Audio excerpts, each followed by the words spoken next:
wollte der Stefan ein Pudel machen und ich konnte es nicht beschreiben, aber er hat sich so ganz leicht nach hinten gelehnt. Wirklich so ganz leicht.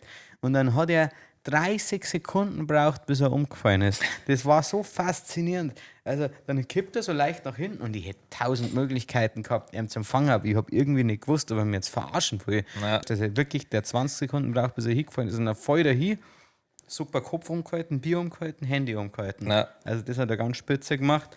Und dann schreit er, macht er, ich glaube, ich hab mal,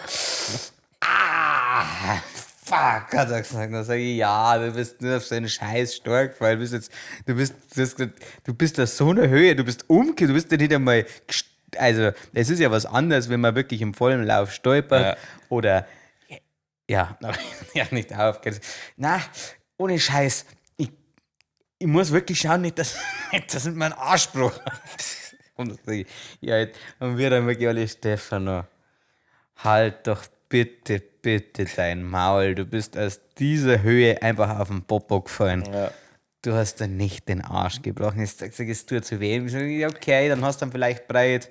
Das tut auch weh, aber jetzt halt's Maul, wir fahren weiter. Ja. Stefano, ein richtiger Soldat. Und gesagt, alles klar.